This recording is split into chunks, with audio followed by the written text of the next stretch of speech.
नमः पंकज नाभाए।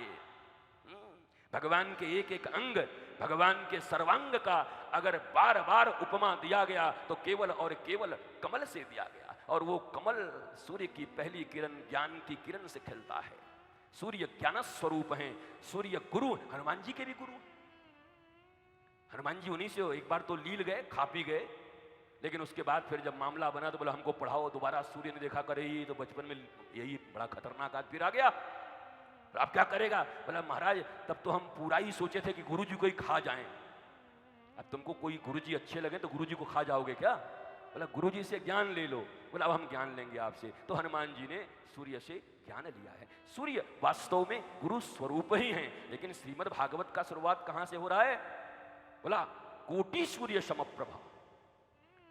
एक सूर्य पूरी दुनिया का अंधकार दूर कर देता है, परंतु श्रीमद् भागवत और गुरुदेव भगवान कैसे हैं? बोला करोड़ों सूर्य के समान हैं जो आपके हृदय में पड़े अंधकार को दूर कर सकते हैं।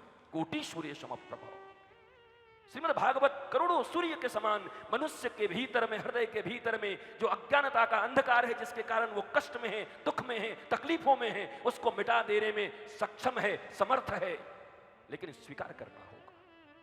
एक्सेप्टेंस तुम्हारा चाहिए, स्वीकार तुम्हें करना होगा। दवाइयां तो मिल जाएंगी, खाना तुम्हें होगा, परहेज तुम्हें करना होगा। अगर ये कर लोगे तो श्रीमद् भागवत के बाद क्या बचता है? सिंहनाद है साहब श्रीमद् भागवत।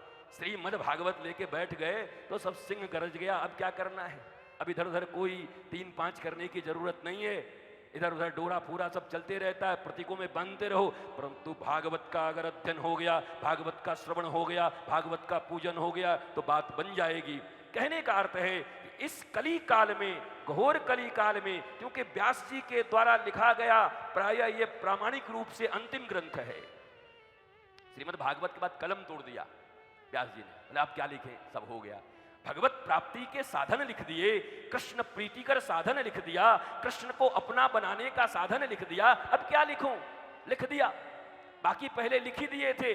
तो यह अंतिम ग्रंथ है, यह अंतिम सूत्र है, यह अंतिम मंत्र है कली काल के प्राणियों के लिए। अगर ये बात समझ आ गई, हम लोगों ने सस्ता बना दिया साहब, और इस सस्ता बनाने के कारण एक ज्ञान अभिज्ञान से हम दूर रह जा रहे हैं। हम कोई निंदा नहीं करते, हम सबका समर्थन करते हैं। कम से कम गलियों में, गांवों में, सब जगह जाकर भागवत का वाचन हो रहा है, और यह बड़ी अच्छी बात है कि जहां चारों तरफ निंदा हो रही है, जहां चारों तरफ गंदगी चल रही है, जहां चारों तरफ वैर विरोध चल रहे हैं, ऐसे में अगर वृंदावन या दुनिया में कहीं से भी भागवत का अध्ययन करके वो भागवत के मंच पर बैठकर भागवत के बांचने वाले महापुरुषों को मैं बारंबार प्रणाम करता हूं। जैसे कैसे भी हो वो भागवत का रस तो बांट रहे हैं, अतः समस्त विद्वान प्रणाम करने के योग्य हैं जो भागवत बांट रहे हैं, जो रामचरितमानस बांट रहे हैं। कोई विरोध की बात नहीं है, सभी बांटे। गरिमा बनाए रखना होगा, और बार बार ये याद दिलाना होगा बैठे हुए पांडाल में लोगों को और सुन रहे टीवी पर लोगों को कि सुन लो, अगर भागवत के महामंत्र से तुम्हारा काम नहीं बना तो दुनिया में जहां भी जाओगे फिर निराशा और खाली हाथ वापस लौटोगे, और कोई दूसरा उपाय नहीं है जो तुम्हारे जीवन में सुगंध, सुवास और आनंद भर सके। ये बार बार बार बार लोगों को बताना पड़ेगा।